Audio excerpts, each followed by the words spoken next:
agama itu penistaan. Tunjukkan kepada saya kapan saya pernah menghina Yesus. Saya nggak terima loh diginiin.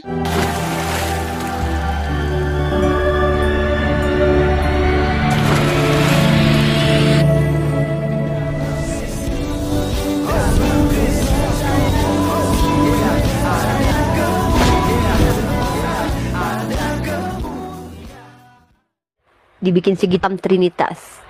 Ada burung, ada 2 telur. Trinitas tuh. Gitu.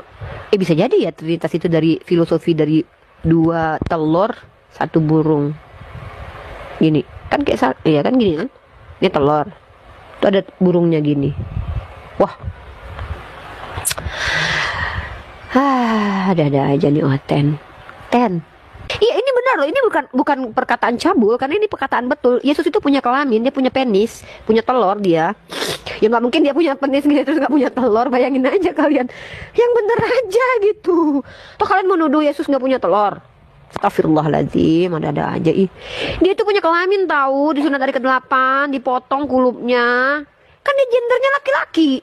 Emang ada gitu laki-laki nggak punya penis? Apaan sih? Iya tuh cabut bulu kemaluan. Iya tuh Tuhan lu tuh cabut bulu tuh. Ayo kita baca ya. Diri gara-gara kamu engkau salib dia Yesus. Kasihan dong Maria melahirkan 9 bulan. Tiba-tiba anaknya kok dijadikan Tuhan. Dasar penyembah Molok. Hai. Tiap hari engkau kutuk Yesus. Hei.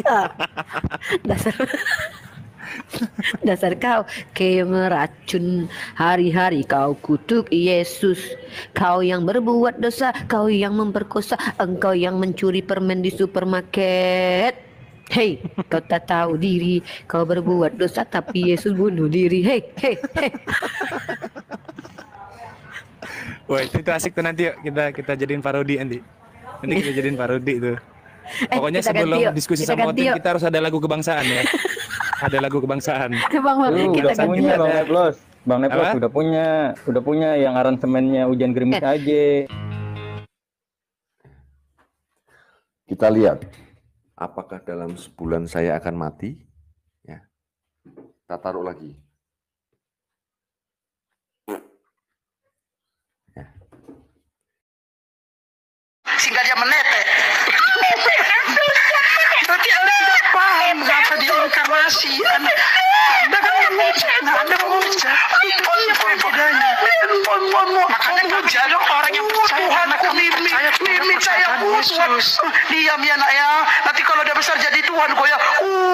Aduh. Diam ya nak ya. Kalau dia besar jadi Tuhan kok ya. Mimi nak Mimi. Ini cerita.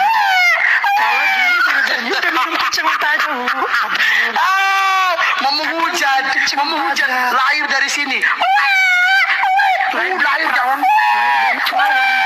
Kasih Mimi. Nanti kalau dia besar jadi Tuhan ya nak ya. Kalau dia besar jadi Tuhan. Mimi dia. Ada satu Yesus lahir dari Mimi. Astagfirullahaladzim. Dah lah kau tuh menghujat. Menghujat. Aduh, Allah Akbar. Itulah kalau Oten dah kalah ini dia menghujat ya kan, dihujat balik aja, selesai. Capek aku menghujat, balas hujatan.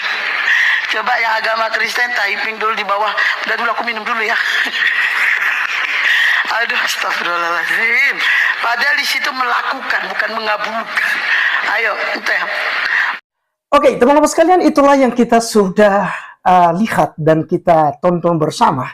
Dan bagaimana tanggapan teman-teman setelah menonton kedua perempuan yang wow, ya is the best gitu ya dalam penghinaan penghujatannya terhadap Tuhan kita Yesus Kristus. Belum lagi kita tampilkan video Ustadz Ahmad Kainama yang bilang Yesus menikah, berpoligami, punya anak, bahkan ketika dia bahas mengenai istri-istri Yesus itu belum tumbuh buah dadanya. Dan itu teman-teman sekalian dianggap biasa, dianggap ya tidak bermasalah. Karena orang Kristen kan sudah kebal tuh ya. Jadi tidak ada yang koar-koar, majelis istilahnya apa namanya itu ya majelis perlindungan tentang kekristenan ya. Seperti PGI misalnya teman-teman sekalian mewakili ya. Kemudian ada PGLI, KWI misalnya untuk Katolik dan macam-macam lagi ya, ke pimpinan-pimpinan pusat ya, Snowden ya, daripada kekristenan yang ada di Republik Indonesia ini ya tidak terlalu banyak bersuara gitu ya.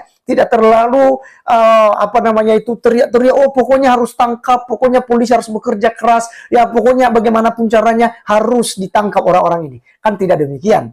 Jadi ya aman-aman saja ya. Sekalipun ya ada yang melaporkan ya, seperti misalnya Julius AMC ya, yang begitu dahsyatnya menghina Tuhan Yesus, menghina kekristenan di channelnya, tapi aman-aman saja. Kemudian sudah dilaporkan oleh Muri Walianto ya, Pak Pendeta Muri Walianto, tapi itu juga tidak ditangkap. Kemudian Ustadz Ahmad Kainama juga sudah dilaporkan, itu hanya selesai di materai 10.000. Kemudian Yaya Waloni itu selesai di 5 bulan penjara saja ya, 5 bulan sesuai dengan sidangnya ya. Muhammad KC berapa tahun? 10 tahun dituntut. Nah, teman-teman sekalian, tentu kalau kita melihat hukum ini ya, tentu menurut saya secara pribadi itu terjadi ketimpangan. Di mana seakan hukum penistaan agama itu hanya diperuntukkan kepada umat Islam ya, untuk melindungi agama ya, khususnya Islam gitu. Bagaimana dengan orang Kristen? Bagaimana dengan gereja mereka? Bagaimana dengan ibadah mereka yang dikacaukan setiap saat? Bagaimana dengan gereja yang disegel selama ini? Itu dianggap biasa. Itu kan kafir, ya nggak perlu dibela teman-teman sekalian. Ya nggak perlu dibela, ya. Cukup untuk sudah diviralkan, sudah dilaporkan, lalu laporannya ya diam saja di atas meja, nggak ada yang urus. Itu juga orang Kristen nggak ada demo-demo, orang Kristen tidak akan bikin kacau di negeri ini ya, ketika mungkin Tuhannya dihina, nabinya dihina seperti Rasul Paulus dianggap sebagai nabi palsu gitu ya. Dihina-hina Rasul Paulus ya, yang menurut kita lebih mulia daripada nabi mereka. Tetapi ya mereka bebas untuk menghujat itu teman-teman sekalian ya. Maka kita harus bisa menghibur diri sendiri teman-teman sekalian. Selain kita hanya menyuarakan ini saja sebagai pembanding, sebagai bahan evaluasi kepada pihak kepolisian ketika menonton channel TV Laskar Kristus, artinya ini menjadi pembanding. Kok yang hina-hina ini kok nggak ditangkap? Tapi kok kita ketika didesak untuk menangkap orang Kristen yang mungkin membahas Al-Quran, membahas Nabi Muhammad, membahas Allah SWT, itu kita dengan cepat ya untuk bergerak. 1 kali 24 jam bisa didapat orangnya, bisa langsung ditangkap, bisa diadili gitu. Ya seperti Muhammad Kaca dilumuri dengan tai gitu. Ya mungkin dengan secepat itu bisa terjadi ya penangkapan-penangkapan. Tapi bagaimana dengan mereka? Ya, puji Tuhan saja dan kita ucapkan haleluya. Karena pembalasan adalah hak Tuhan teman-teman sekalian.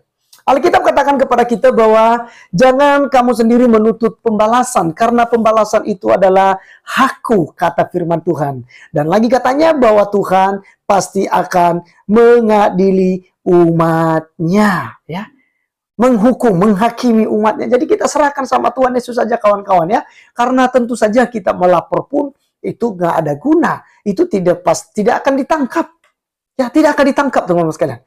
Kita lihat Roma 12 ayatnya yang ke-19 ya. Saudara-saudaraku yang kekasih, janganlah kamu sendiri menuntut pembalasan, tetapi berilah tempat kepada murka Allah, sebab ada tertulis, pembalasan itu adalah hakku. Akulah yang akan menuntut pembalasan, firman Tuhan. Tetapi jika seterumu lapar, berilah dia makan. Jika ia haus, berilah dia minum. Dengan berbuat demikian, kamu menumpukan bara api di atas kepalanya. Janganlah kamu kalah terhadap kejahatan, tetapi kalahkanlah kejahatan dengan kebaikan. Nah, jadi teman-teman sekalian, jelas di sini bahwa Tuhan Yesus Kristuslah yang menjadi pembela kita. Jadi kita tidak perlu membela Tuhan kita Yesus Kristus, kita tidak perlu membela kekristenan, kita tidak perlu membela Tuhan kita. Cukup kita mengcounter, meluruskan apa yang menjadi hinaan mereka. Seperti tadi 2 perempuan yang menghina kemanusiaan Yesus. Ya, mereka mengolok-olok. Ya, saya sudah tanggapin hal itu teman-teman sekalian ya, silakan dicari. Saya sudah tanggapin baik itu si Ustazah Rifa ya, Uni Rifa, dan juga yang tadi ya, kalau nggak salah itu orang Batak teman-teman sekalian ya. Dan saya sudah jawab ya mereka di channel ini. Jadi mungkin hanya itu yang kita bisa lakukan. Tetapi teman-teman sekalian, kita tidak perlu diam juga. Karena kasih itu tidak bersukacita atas ketidakadilan. Tetapi kasih harus menegur, harus menyuarakan tentang keadilan itu. Ya, sekalipun mungkin di 2000 tahun yang kemudian, ya 2000 tahun kemudian baru kita mungkin dapatkan yang namanya keadilan, tidak ada masalah. Selagi kita masih punya kesempatan, mari kita suarakan kebenaran, kita suarakan pengadilan, keadilan, ya, keadilan sosial bagi seluruh rakyat Indonesia, ya. Jadi saya berharap teman-teman sekalian, apa yang terjadi ini boleh menjadi apa namanya itu bahan evaluasi bagi kita bahwa memang sangat tidak bagus untuk kita menghina, menistakan kepercayaan orang lain. Jadi makanya di channel TV Laskar Kristus itu kalau ada yang pas live ada yang maki-maki itu pasti saya tidak perbolehkan. Kita tidak boleh. Ya, cukup kita mengcounter iman, cukup kita menjawabnya karena itulah perintah Tuhan kepada kita supaya kita siap sedia untuk apa namanya teman-teman sekalian, untuk memberikan jawaban atas iman kita ketika ada orang yang menanyakannya, ya. Jadi teman-teman sekalian, biarlah video yang kita bisa bagikan saat ini boleh menjadi berkat buat kita, dan sampai ketemu di video berikutnya. Tuhan Yesus memberkati. Salam.